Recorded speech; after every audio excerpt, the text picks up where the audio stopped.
record button again, just make sure we're good there. Yep. Okay, so what we're going to talk about right now is like the layout of Pro Tools and general Pro Tools overview things. Okay, so Pro Tools has two main windows. It has the mix window, which looks like a mixing console, and it has the edit window, which is shows the clips and allows editing on the timeline. So this here is the mix window, and this here is the edit window. So you can see here, the edit window is called the edit window because it allows me to edit things. So I can click on anything in here. I can make these tracks larger and smaller. I can make one track larger. I can make a whole bunch of tracks larger. I can zoom in like this.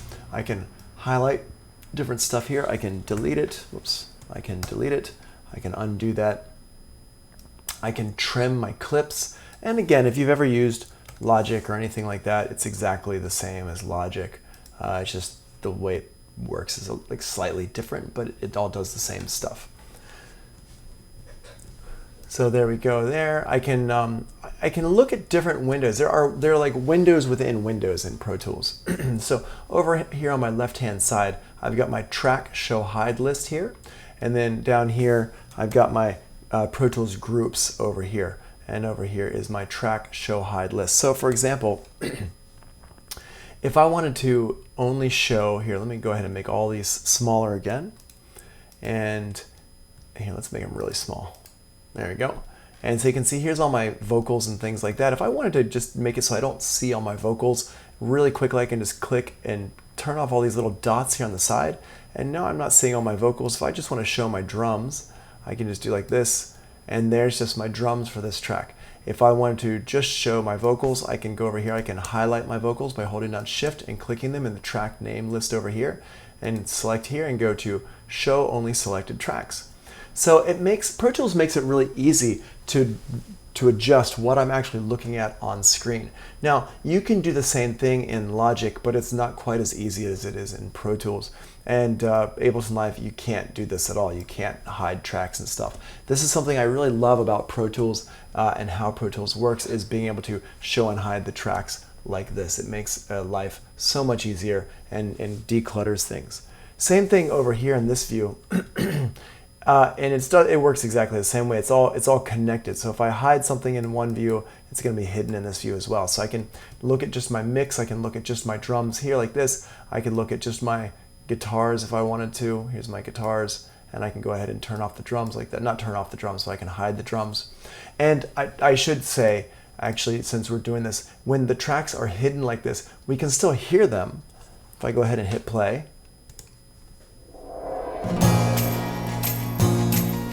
we can still hear them, but now we're only seeing my guitars.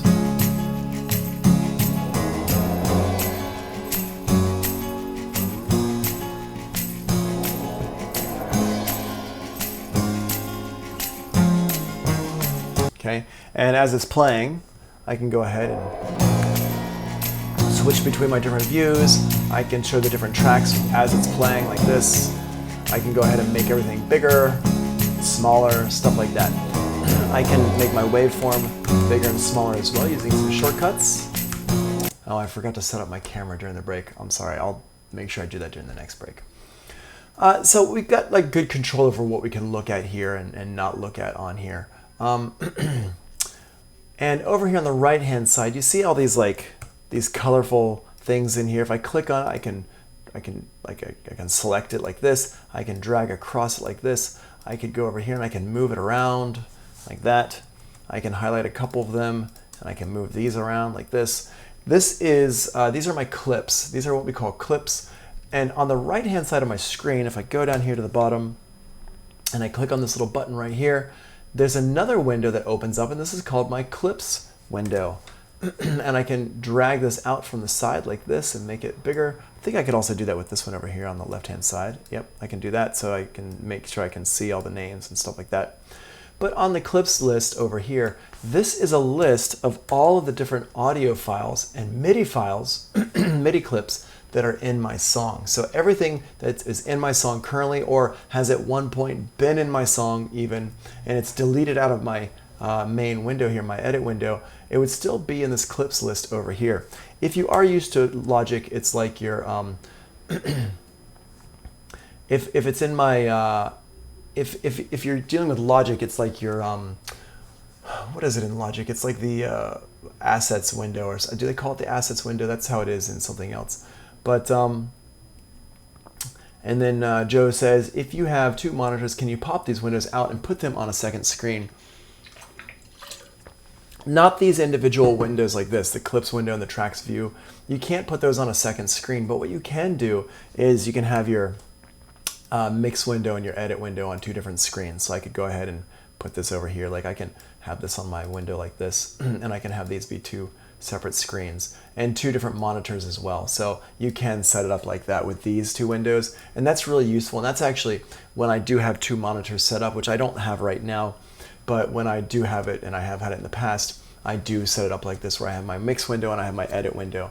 But if you don't have 2 windows, or 2 monitors rather, it's actually quite easy to just flip back and forth between them. And it's really important to learn the shortcut is Command equals.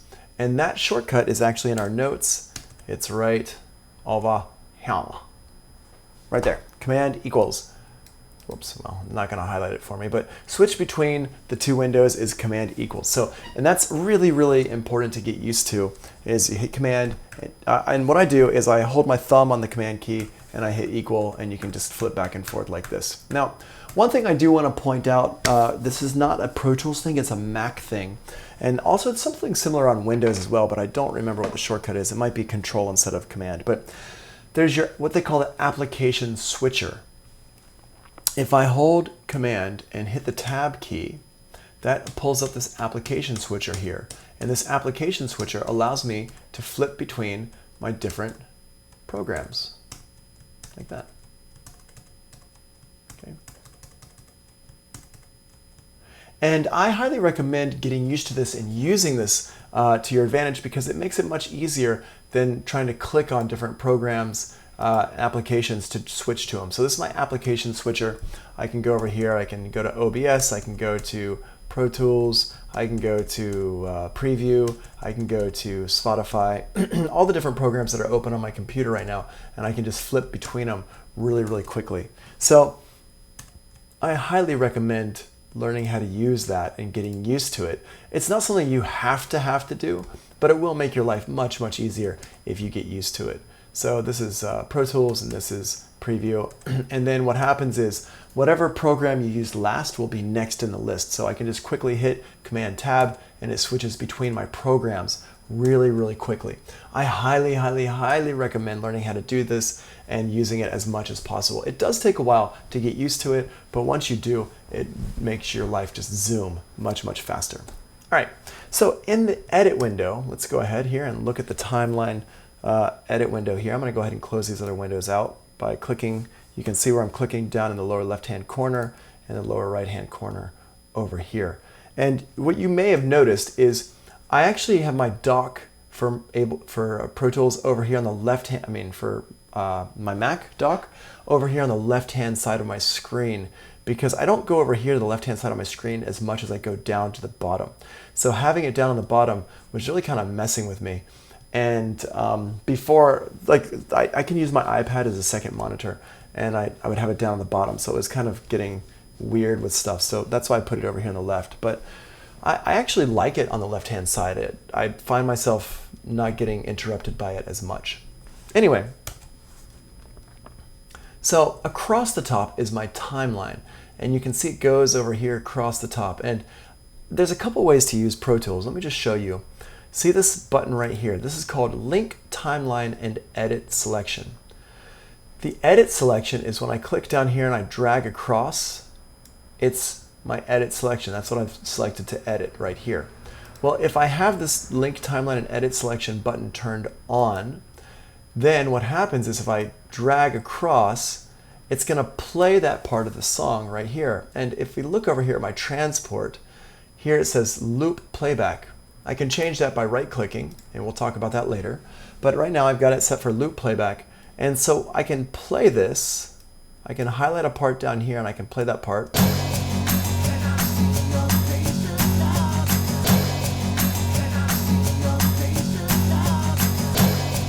Okay, it'll loop that part of the song. If I click over here, it would loop this part of the song.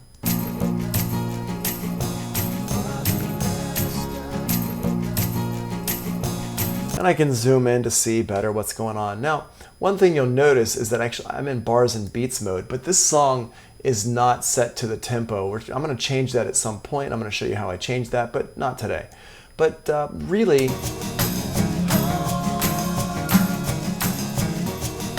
it's a little bit confusing right now because it's not set to my bars and my beats, and I have my bars and my beats right across the top here like this. So they don't actually make sense with this song because we're not set up like that. But you can set it like that. Let me just turn the all. Okay, we're good there. Okay, cool.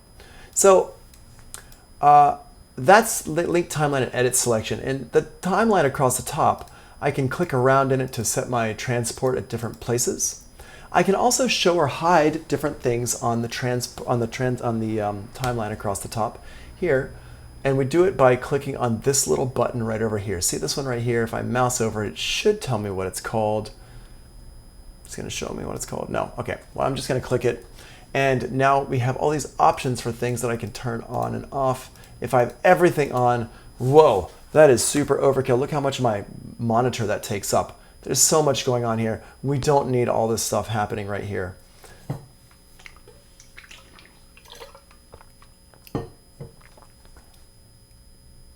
Oh yeah, you're gonna have to get hands-on. Yeah. There's no way you're gonna remember all this stuff. And I think once you get your hands on Pro Tools, I think you'll find that you actually like it. It's pretty cool once you kind of get used to it. I forget, Swift, I think you said you use Logic. Is that what you said you use? If so, you're gonna find that Pro Tools and Logic aren't too terribly dissimilar. There are differences, but you'll definitely want to try out Pro Tools. I actually really, I like Logic. I love Pro Tools.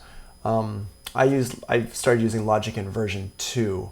I've been using it. I'd use it for a long time. That was 1997, I believe, is when I used Logic first, and it's great. But I prefer Pro Tools.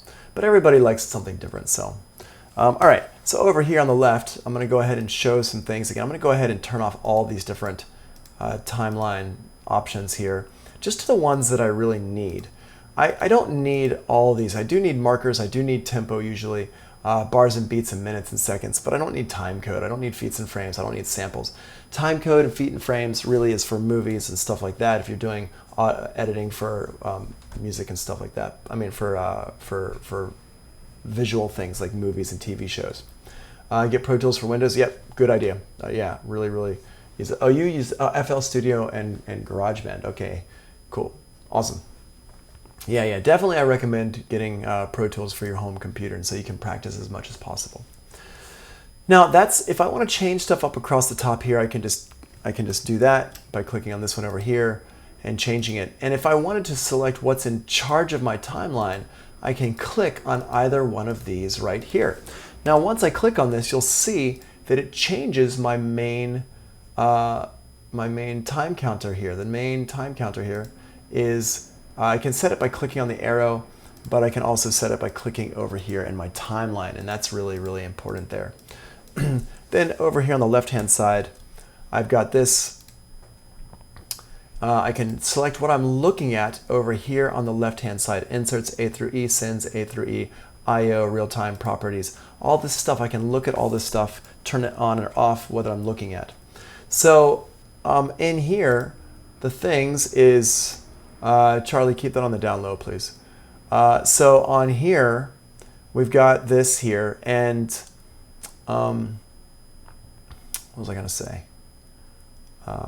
I was going to say that if your monitor is small, if you're using a laptop or something like that, then I wouldn't turn a lot of these on. But if you've got a big screen and you've got a lot of real estate on your monitor, then I would recommend turning this on as much of these as you want to use. But if, for example, if I'm using a laptop, I would not have on my inserts or my sends because there's just not enough space on the computer.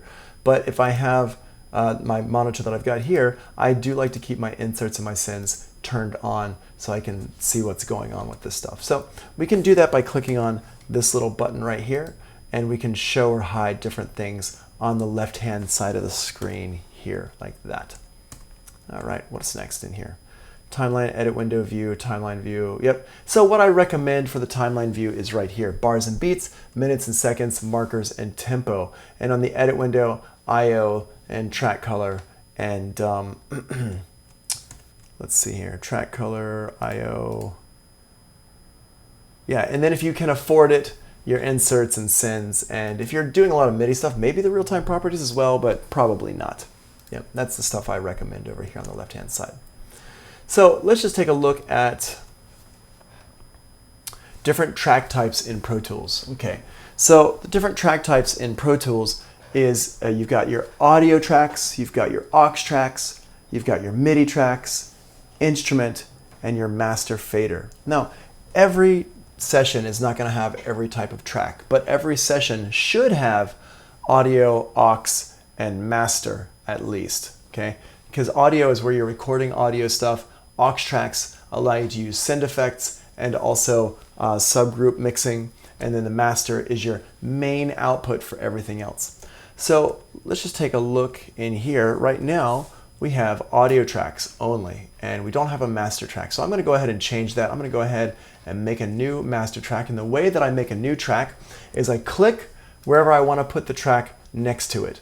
So for example, if I want to put the track over here at the end of everything, I'm going to click on this last one, and I can click on it in the left-hand side over here, or I can click on it in the right-hand side over here in the window here. So wherever I want to put my new track next to, that's what I click on.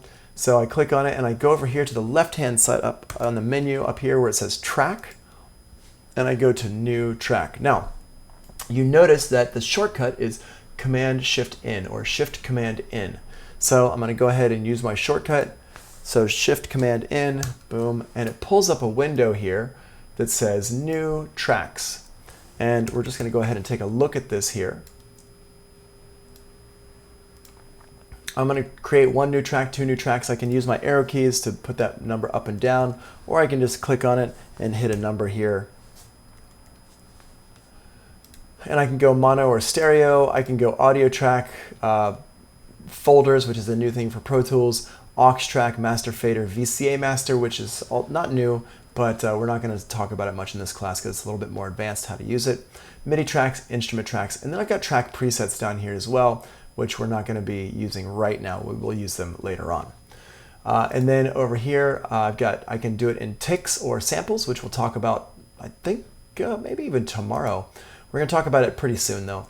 And then I can name the track here. So I've got that. Now what I'm going to do here is I'm going to create, depending on the track that you create, you want to use stereo or mono, depending on the track. So for most audio tracks, you're going to use mono, depending on what you're making. For most instrument tracks, you're going to use stereo, and aux tracks also stereo. Usually aux tracks and instrument tracks are stereo, and audio tracks are usually mono. But right now we're going to create a master fader. Master faders are always stereo. There's very few times when you're going to need to make a master fader mono. And if you are making a master fader mono, that's because you know what you're doing, and you're doing it for a very specific reason. If you don't know what you're doing, like right now you don't know what you're doing yet, you are going to make a stereo master fader.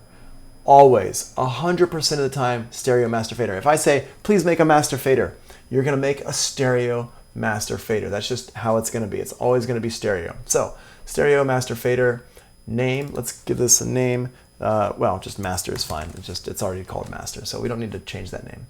And I'm going to hit create. Once I hit create, it made me a new master fader over here, and you can see that it's stereo. Now, how do we know this is stereo? Let's just take a look at this. I'm going to zoom in here. This one here is mono. You can see it only has 1 meter, and this one here is stereo. It has 2 meters. Let's go ahead and look at my instruments over here, and I'm going to go ahead and check out the guitar lead solo. Now, most of these, honestly, this probably came from, I feel like this probably came from like Logic or something like that, because Logic always does everything in stereo all the time. So let's just go take a look at my bass guitar, and let's see, my bass guitar 1, yep, okay. So we're going to take a look at bass guitar here, and so I'm going to just show you just the bass guitar, boom, boom, boom, and my vocal. And we'll notice if I go over here and I hit play, I'm going to solo these out and play them.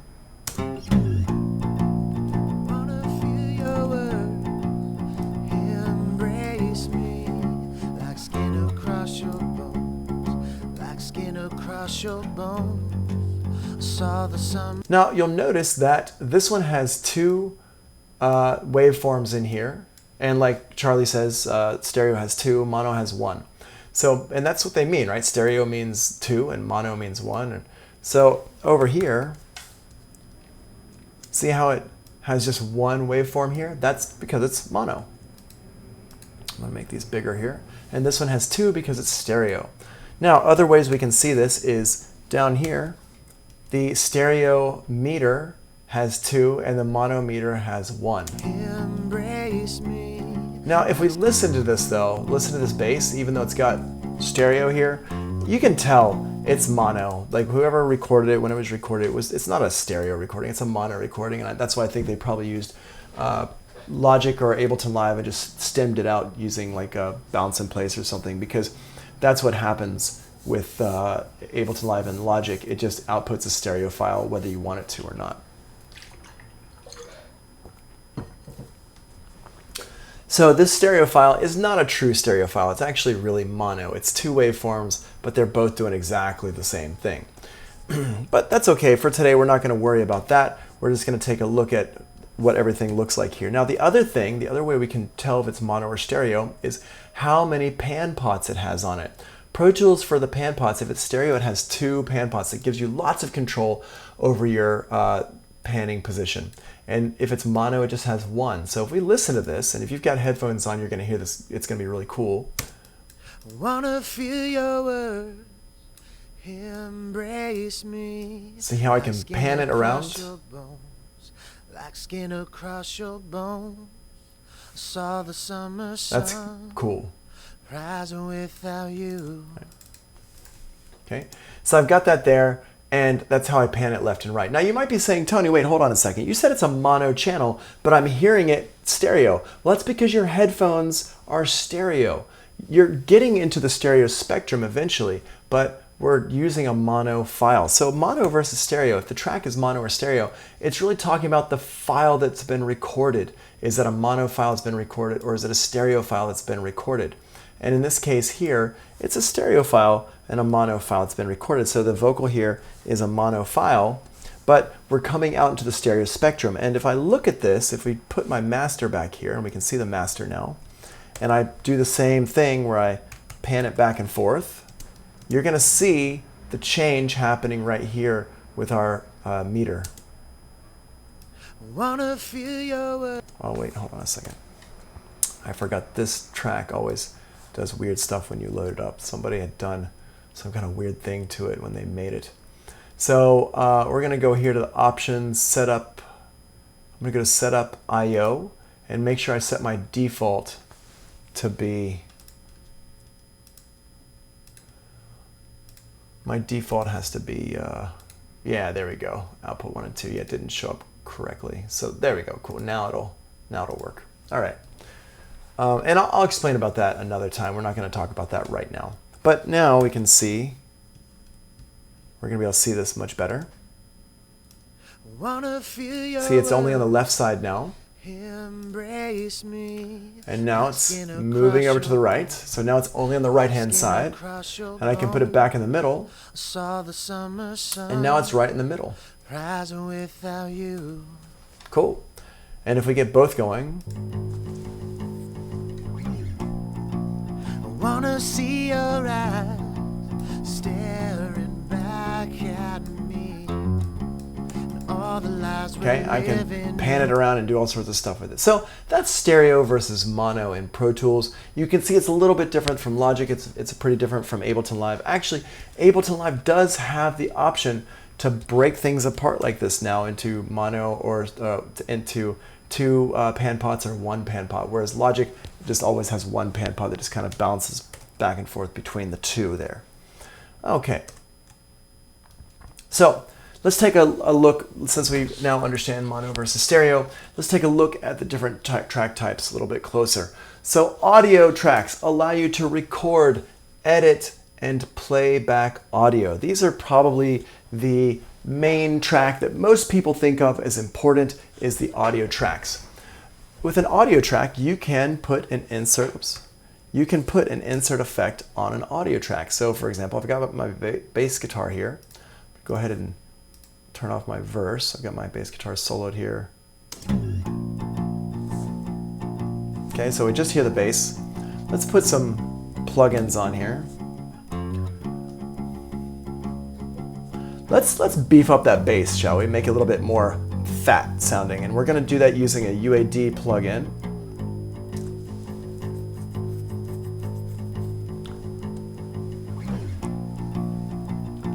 Let's use the subsynth one and see what that sounds like.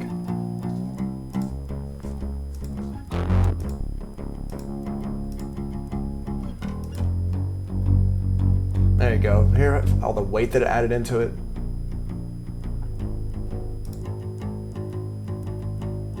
Cool.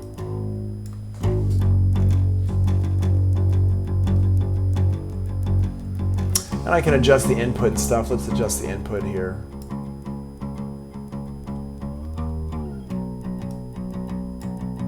Maybe the output a little bit too. Nice.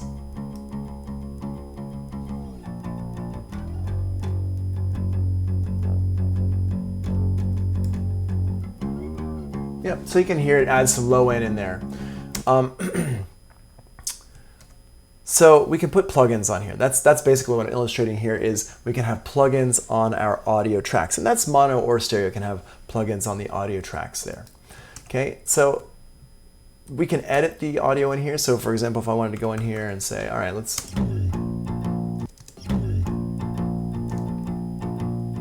So I could take this, let's go ahead and here. Let's go ahead and cut this one. Boop, boop, boop.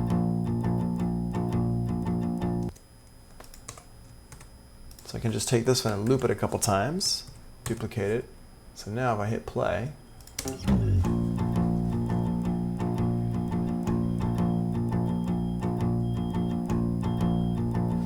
and it's just playing that same part over and over again. And I could take any one of these. Let's zoom into this and let's grab these two here. Just take those and duplicate that. So now, right? So you can hear I'm doing little edits to this thing. Now, that's what we can do with audio, because audio allows us to edit the audio, and audio tracks allow us to edit the audio. We can record audio, we can edit the audio. We'll talk about recording audio tomorrow, and we can use insert effects. Now, an aux track, however, I'm going to go ahead and make an aux track here. Command-Shift-N is my shortcut for making a track. Remember that. And I'm going to go down here. I'm going to go to stereo. I'm going to go to aux track here. Remember what I said. Aux tracks are always stereo. Like almost always stereo. 95% of the time or 98% of the time, an aux track is stereo. So make sure you're always making your aux tracks stereo. I'm going to give it a name. I'm going to call this one bass aux. Boom. Hit create. Hit enter to hit create there to create it. And now it pulls up a bass track here. Now what I'm going to do is I'm going to take this bass track and I'm going to send it over to this aux track here. Now, I'm not going to explain exactly how I'm doing this right now, because we're talking, like, I'm just going to show you what it's doing, but we're going to explain how to do this in more detail on another day, pretty soon, like next week.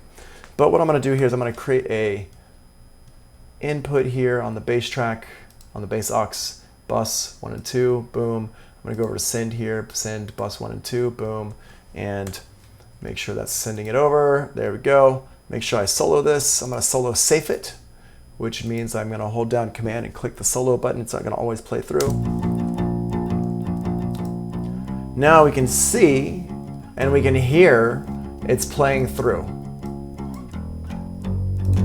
See how much louder it gets when we do that? Okay. Well, I don't want to go ahead and do that. What I'm going to do is I'm going to add a little distortion on this bass line to give a little bit more of a distorty vibe. And we'll use the air plugins, air distortion. Yeah, sure. Yeah, we'll use the air distortion. And we'll just give it a hint of the distortion. And so what I'll do is we'll make sure the mix is up to 100% and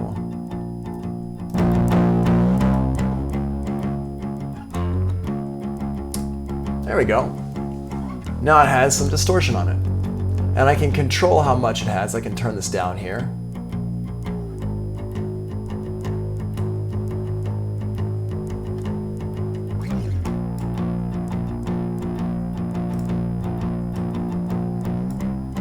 It's not doing any stereo thing because it's not really a stereo file. I can adjust the drive here, how much we're hearing it, like how hard is that distortion.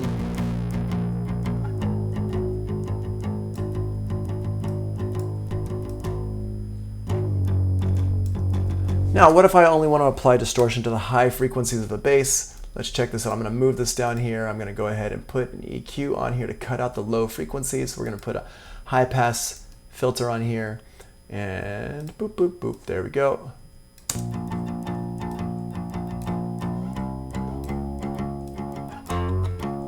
And you hear how that changes the sound.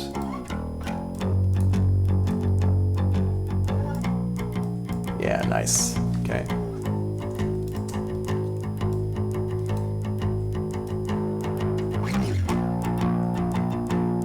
So it gives it a different sound.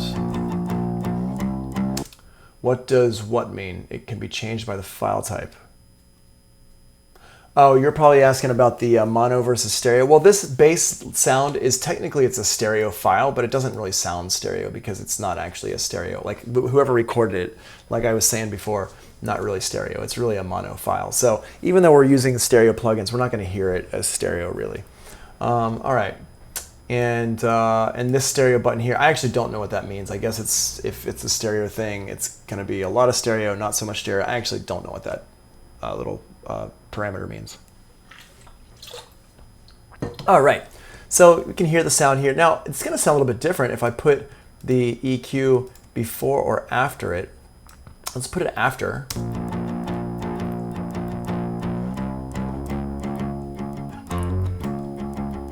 Cool. Yeah, I like it so it's not so bassy. There we go. Yeah, nice. That sounds pretty good there.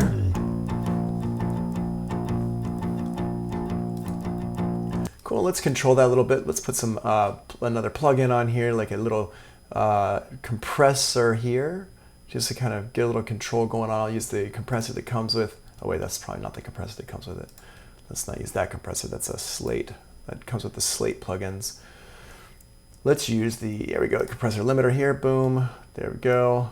And adjust, make some adjustments. And again, we'll talk about all this stuff.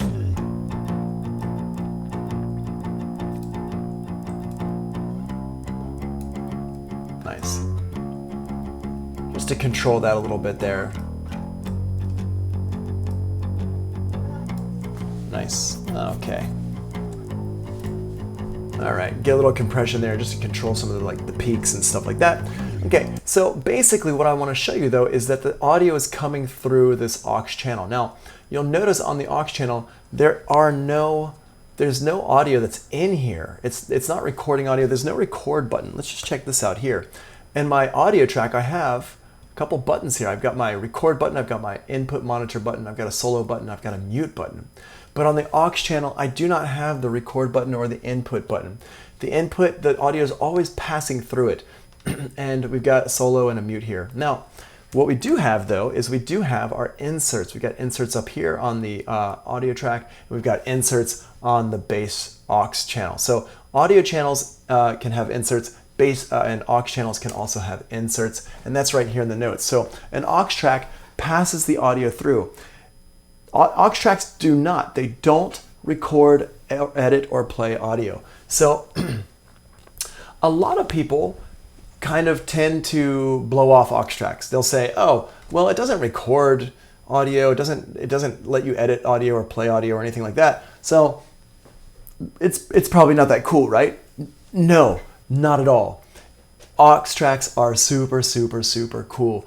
And I highly recommend that you become an expert with your aux tracks, whether you're using Pro Tools, whether you're using Logic, whether you're using FL Studio or Ableton Live or whatever. Figure out how to do the same stuff in there and use them and use them and use them and use them and use them. I will easily double up my track count from using all the different aux tracks and stuff like that. And this is the key. How you know how to use your aux tracks is the key to becoming good with signal flow. If you are just using audio tracks and instrument tracks and that's it, you're not going to be good at signal flow. And I always have students who come through and I can tell they did not grasp the importance of aux tracks. And I always try to push hard aux tracks, aux tracks, aux tracks, aux tracks, aux tracks. We're going to be using them for all sorts of stuff. Every session is going to be using tons of aux tracks. If your sessions are only, if you're like the type of person, you're like, oh, well, my sessions are only like 5 tracks right now or 10 tracks right now. That's because you're not using enough aux tracks. This is what's going to take your productions from being pretty good to being amazing. There's no difference in the hardware and software that people have who are doing mixing for like Jennifer Lopez or Katy Perry or whoever it is that you're into. There's no people, like, they have the same stuff that we have access to. It's not about that they have $1 million studio that's got all the stuff in it. That's not the key. The key is knowing how to use this stuff properly. And what they know is they know how to use aux tracks properly. They know when to use the proper plugins. It's not because they have a compressor that costs $50,000. Now, they might have a compressor that costs $50,000, but that doesn't mean that that's the secret to their success. That just means that they spent a lot of money on a compressor. And that's a pretty cool compressor, but it's not something that you need to make a hit. It's just a fun thing to have, and it's kind of impressive when you tell people how much this compressor costs. But it's not gonna make or break a song. What is gonna make or break a song is how you understand how to use the tracks and the channel types in Pro Tools. And aux tracks are so, so, so important. Please, please use them. All right, so that's our audio tracks and our aux tracks. The last one I'm gonna talk about right now, or not last, but the one I wanna skip to, is I want to skip down to the master fader. That's down here on the bottom. The master fader is another one that's super, super important, and we're probably going to use this in every single session.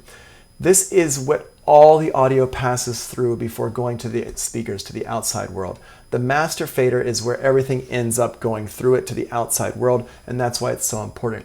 You must have a master fader, and it must be stereo.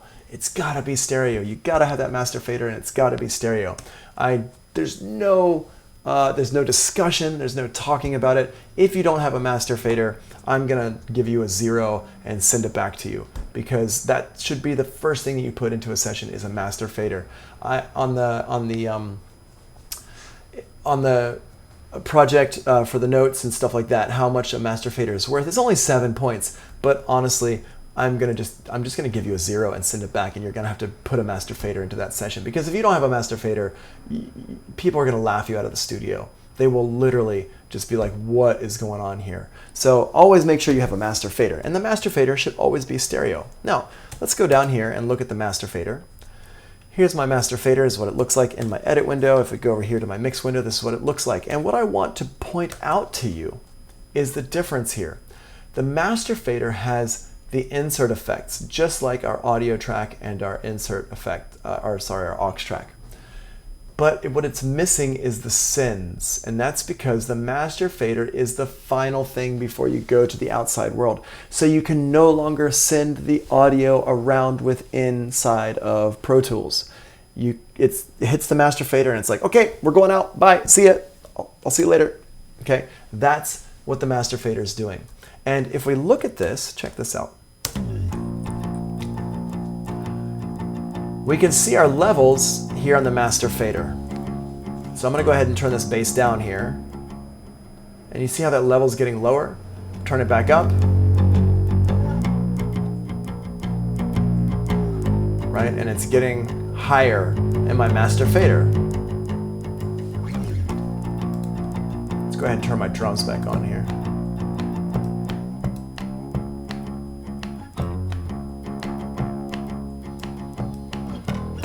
Actually, what I'm going to do is I'm going to balance this sound out real quick on this bass. I'm going to go ahead and put a new aux track in here.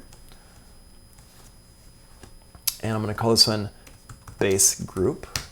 Whoops, I didn't mean for it to be all caps. Bass group, boop. And I'm going to send both of these tracks over to my bass group. And this is what we call subgrouping. And subgrouping is a little bit more advanced, but we will be learning about it soon. And I'm showing it to you now because it's very, very important. So we got my subgroup here, boom. And now, check this out. I can now adjust my level, can push this harder into my distortion to get a little bit more distorty sounding. And I can turn it down right here. You'll notice that if I turn it down here, it changes the sound of the bass. So if you listen to this right here, this sounds nice and clean, but if I push it, hear how it sounds more distorty? Well, the reason why it sounds more distorty now is because the bass sound is going louder into my distortion here. And I don't want to talk about it much right now, but I just want you to remember this moment and just have it in the back of your head like, whoa, why does it do that? I want you to be asking questions right now like, why does it do it like that? And I'm going to say, I will tell you later because I want you to keep coming back. It's like a cliffhanger. We're going to use this as a cliffhanger to get you coming back for more, right? All right. So we got our bass sound here. A little bit less distortion. And now I can push it forward here, or I can turn it down right here. So let's go ahead and turn my drums back on. Now, as I start to push things up, you can see the level's getting higher in my master fader. The level getting higher in my master fader. If I push things too hard, see how that just turned red? Okay, that's because we're clipping the output of my master fader. Now, I have a couple of ways I can solve that. The right way to solve it is by turning things down.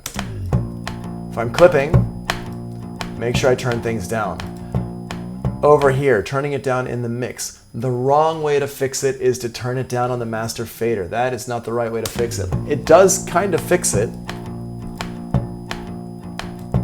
See that? I can turn it down like that and it does fix it, but that's not the right way to fix it. That's the wrong way to fix it. And if I see your session and your master fader is at anything other than 0, I'm going to give you a 0 and make you fix it. I'm super strict about master faders because you need to be strict about the master fader. Only time you should be touching the master fader is if you're doing a fade on the song. If I want the song to fade out over time, Joe, yes. See this? I can do a fade out on the song like that.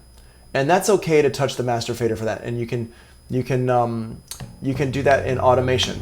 But unless you're doing a fade out on the whole song, don't ever touch that master fader. Don't touch it. If your song is clipping, adjust the mix, fix the mix. That should be a mantra. Fix the mix, fix the mix, fix the mix. And I know you're gonna see videos and YouTube videos of people who are doing this and they're touching the master fader and their stuff sounds good. You can still make stuff sound pretty good, but it's not the proper way to do it. And I'm teaching you this because when you are using analog gear, when you're using hardware, when you're going into the SSL, when you're going into the Audient, you have to do it correctly. You can't use software crutches. And so I want you to learn how to do it with like how you would use hardware in the software. And that'll make your life so much easier and it will make your mixes sound better. I promise you. You want the best sounding mixes you can have. And I'm gonna get you there. You're gonna have amazing sounding mixes. If you listen to me, follow me, you'll go places, like that kind of thing, right? That's what's happening right now. We're gonna start going places. Okay, so we've got our bass and our drums here, and we're balancing it out. Now, if I wanna hear my drums more, I wanna go ahead and make sure I've got enough headroom here on my master fader. I have a lot of other instruments I'm gonna put into this mix. You guys heard a little bit of the mix. There's tons of things going on. You can see all these tracks over here on the left-hand side. So what I wanna make sure that I'm doing is I want to make sure that I'm not pushing too hard right now. I don't want it to clip. So let's say, okay, Tony, the drums are not loud enough. All right, well, here's what I'm gonna do. I'm gonna turn my bass down. There we go. Turn my bass down a little bit, and now we can hear the drums more clearly. We don't need to hear them too clear because it's a folk song. It's not a hip hop song or a techno track. In techno and hip hop and stuff like that, you want the drums to be really big. In a track like this, you don't need to the drums to be so out in front. All right, so that is our audio tracks and our aux tracks and our master fader. So now one last thing about this. I just want to show you on the audio track and the aux tracks, all your tracks, you have an I/O section right here. I'm going to go ahead and change this to no input because I hate it when it's like got that number stuff on it. That always drives me nuts. But right here, this is our output here, and you can see this one's going to 1 and 2, and this one's going to 1 and 2, and this one's going to 1 and 2. These are going to 3 and 4, and this one has an input of 3 and 4. Well, this is signal flow. So these here are going out to 3 and 4, which is connected to this one here. Again, I'm just kind of pointing this out just to get your brain kind of working here and to really raise more questions than I'm answering. I'm intentionally making questions for you because I want you to be thinking about this and experimenting and trying this out and kind of wondering, why is it like that? Trust me, I will answer all of your questions at a future point, and it's pretty soon, but I do want you to have some questions here, okay? So we've got 1 and 2, 1 and 2, 1 and 2. Now, the master fader is 1 and 2. This is what all the channels are going through is 1 and 2. If I set this to something different, if I set this to something different like Q, we're still going to hear it, but now the master fader isn't showing us any information. I can turn this up and down, it's not affecting it because all of these are going to output 1 and 2, but this master fader is not showing us output 1 and 2. So I'm going to put this back on 1 and 2, and now it's showing us 1 and 2. So I turn that down, I turn it up, it's gonna work. Okay. And is it 2 numbers because it's stereo? Yes, Joe, it is 2 numbers because it's stereo. Absolutely 100% correct. Swift says, I can't wait till I get to campus. Great, man, that's a great attitude. And we'll be in campus in a couple days, so you're gonna be you're gonna be watching me mess with this stuff. You can watch the videos, you can do some more research on it, and then we can go to campus and you can check it out and put your hands on it, and then I'll be there to answer your questions on campus as well. So it'll be fun. It's gonna be a lot of fun. All right. So I have to rewatch this video for the class I'm all over right now. Yeah, I understand. So, okay, let's do this. I want to talk about the other 2 track types that we've got in our notes right here, MIDI and instrument, but I want to take a break here first. Let's do, yeah, I get it, man. Swift, I totally get it. You have to be there to understand it. Yep, I understand. And what you can do is you can watch the videos and skim through them and stuff at school and kind of like go through and stuff like that. All right, so we're going to do this. Let's take another break here. It is 11:25. Let's take a break until 11:35. I'm going to go ahead and stop the recording.